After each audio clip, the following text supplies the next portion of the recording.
പ്രിയപ്പെട്ടവരെ,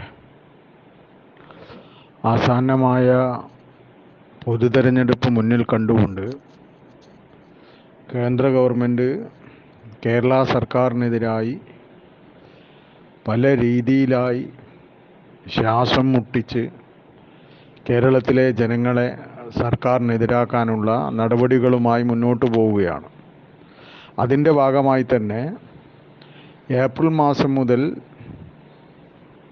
നമ്മുടെയൊക്കെ റേഷൻ കാർഡിൽ BPL AAY റേഷൻ കാർഡുകളിലെ അംഗങ്ങൾക്ക് ഏപ്രിൽ 1 മുതൽ റേഷൻ നിഷേധിക്കാനുള്ള കേന്ദ്ര പദ്ധതി അണിയറയിൽ ഒരുങ്ങി വരികയാണ്.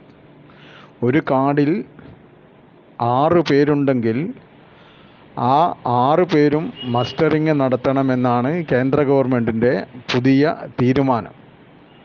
അതിൽ 2 പേരോ 3 പേരോ മസ്റ്ററിങ് നടത്തിയാലും ആ 3 പേർക്ക് മാത്രമുള്ള ആനുകൂല്യങ്ങളാണ് റേഷൻ കാർഡ് വഴി റേഷൻ കടയിൽ നിന്ന് ലഭിക്കുക. ഇപ്പോൾ മസ്റ്ററിങ് നടത്താത്ത ആളുകൾക്ക് അവരുടെ വിഹിതം ലഭിക്കുകയില്ല. അങ്ങനെ വരുമ്പോൾ സാധാരണക്കാരായ ജനങ്ങൾ സ്വാഭാവികമായും സംസ്ഥാന സർക്കാരിൻ്റെ പിടിപ്പുകേട് കൊണ്ടാണ് ഇത്തരത്തിലുള്ള ഒരു നടപടി വന്നത് എന്ന് ചിന്തിച്ചുകൊണ്ട് സംസ്ഥാന സർക്കാരിനെതിരായി പ്രവർത്തിക്കുമെന്ന അബദ്ധ ധാരണയിൽ ഇതുപോലുള്ള മ്ലേച്ഛമായ പല തീരുമാനങ്ങളും എടുത്ത് കേരളത്തിലെ ജനങ്ങളെ ബുദ്ധിമുട്ടിച്ചു കൊണ്ടിരിക്കുകയാണ്. ഇത് മനസ്സിലാക്കാൻ എല്ലാ ജനങ്ങളും തയ്യാറാകണം.